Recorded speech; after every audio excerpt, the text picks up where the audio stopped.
কেমন প্রীতি।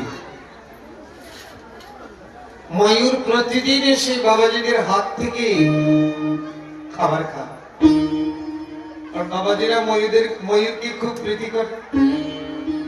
কেন না, ময়ূরের পাখা আমার গোবিন্দের মাথার উপর থাকে, সেজন্য সাধুরা ময়ূরকে খুব প্রীতি করে। হ্যাঁ,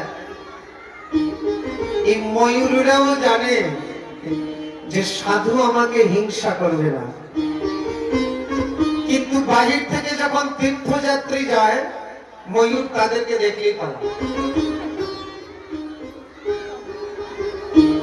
বাইরের থেকে তীর্থযাত্রী যায় তাদেরকে দেখলে ময়ূর পালায়, কিন্তু সাধুদের হাত থেকে সে ময়ূর খাবার খায়। তো মানসরোবরের রাজহংস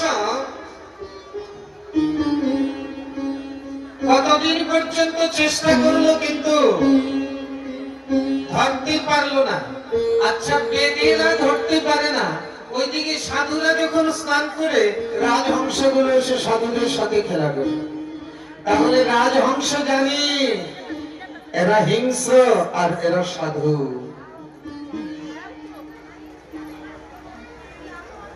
কিন্তু বেদেরা মনে মনে ভাবছে আমরা এত চেষ্টা করে রাজহংস ধরতে পারলাম না, আর এই সাধুদের আশেপাশে এসে খেলা করে। আমরা এক কাজ করি, আমরাও সাধুর বেশ ধারণ করি।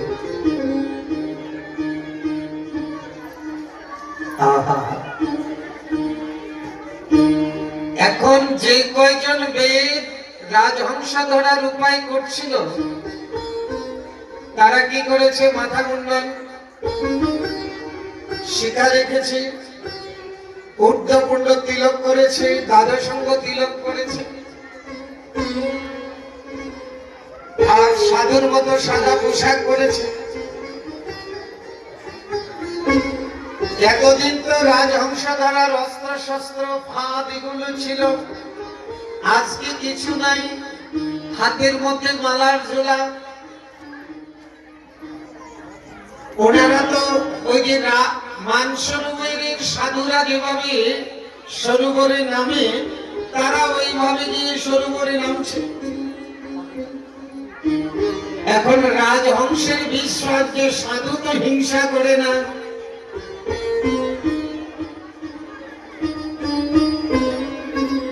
ভালো করে শুনুন, যে পশু পাখি হিংসা করে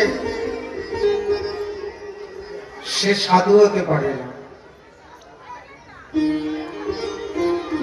আর যে সাধু সে হিংসা